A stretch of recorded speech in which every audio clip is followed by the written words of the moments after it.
In this video, we're taking a look at acute stress disorder. This is a diagnosis from the category of trauma and stressor-related disorders in the Diagnostic and Statistical Manual of Mental Disorders, 5th edition, text revision, or DSM-5 TR for short. We'll be covering the diagnostic criteria for acute stress disorder, some of the risk factors for this diagnosis, and more. But first, my name is Keegan. I have a master's degree in counseling and I'm a licensed professional clinical counselor. I make videos like this to help you better understand various concepts in the world of psychology, counseling, and mental health. Keep in mind that engaging with this channel does not constitute a therapist-client relationship. This content is for educational and entertainment purposes. This does not substitute or replace professional mental health care. People often talk about and are aware of post-traumatic stress disorder or PTSD. However, acute stress disorder is a similar diagnosis in the trauma and stressor-related category of diagnoses, but acute stress disorder isn't talked about nearly as much. So let's dive in and learn a bit more about this diagnosis. The first part of the criteria are about what situations could potentially set someone up to develop acute stress disorder. Specifically, they must experience threatened or actual serious injury, sexual violence, or death, meaning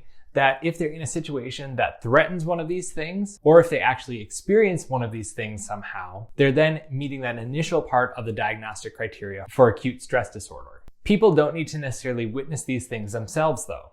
This could be something that they actually do experience themselves, something they witness, or something that happens to someone close to them, like a close friend or family member. People who repeatedly experience traumatic events are also at risk for developing acute stress disorder. An example of this could be a first responder. It's important to note though that if somebody is meeting this criteria based on repeated exposure to traumatic events, this is something that they have to experience in real life and cannot be through media or some televised thing unless it's part of their job to do that. An example of this might be a 911 telephone operator where they're not experiencing this themselves, not actually witnessing it with their eyes. They're talking on the phone with somebody.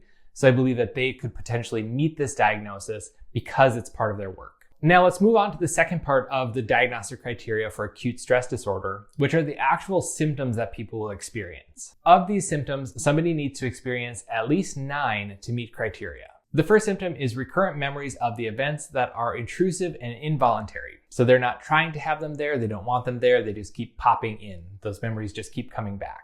Second are repeated dreams or nightmares of the events. Third, the person is experiencing a reaction where they feel as though the events are happening to them again or that they're in that situation again. Fourth, they're experiencing intense distress or reactions to reminders of the event. And this reaction is more prolonged, meaning that it isn't just a fleeting reaction, it's something that sticks for a bit. The fifth symptom is that they're experiencing an inability to feel positive emotions. This could be feeling like they can't experience happiness or that they're not getting a sense of satisfaction from life in the way that they were. Sixth, they're experiencing an altered sense of reality.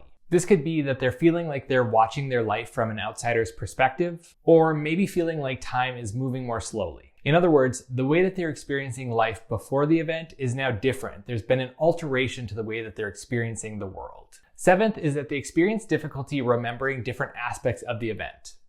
It's important to note though that this cannot be related to a substance or cannot be related to a head injury or something like that. So if there's something else that could explain the difficulty with memory, then they would not meet criteria for this symptom, unless of course it's been ruled out that the other thing could cause that difficulty with memory. Number 8, the person tries to avoid internal reminders of the event.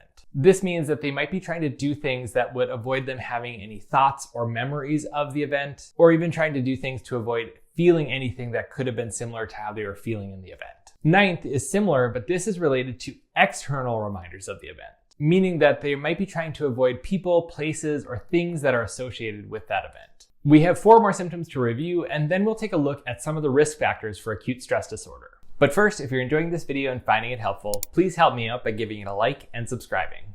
Okay, let's move on to symptom number 10. Symptom number 10 is related to a disturbance in sleep. This could include having trouble falling asleep, staying asleep, or just having a more restless, disturbed type of sleep. Symptom 11 is having increased irritability or having trouble controlling anger.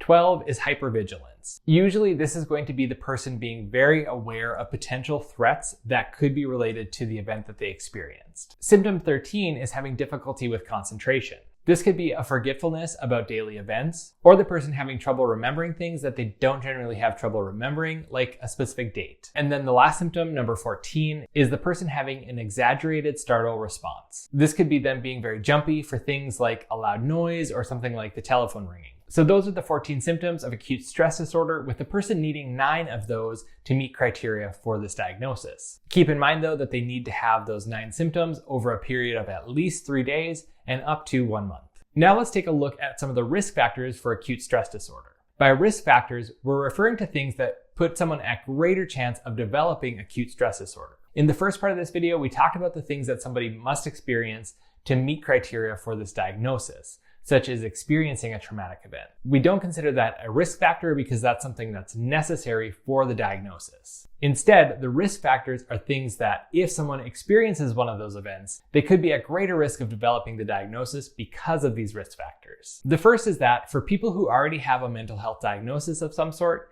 they're more likely to develop acute stress disorder. This can also be the case for people who don't necessarily have a mental health diagnosis, but maybe tend to struggle with their mood more, or if there's somebody who just tends to be more anxious. Second, for people who have already experienced traumatic events in life, they're at increased risk of experiencing acute stress disorder. And third, for people who are reactive or who tend to be kind of a jumpy person, they're also at increased risk of developing acute stress disorder if they were to experience some traumatic event. That's an overview of acute stress disorder.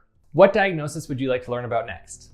Let me know in the comments. That brings us to the end of this video. I hope that you found it helpful. While you're here, make sure that you check out some of the other videos on my channel. Thank you so much for watching.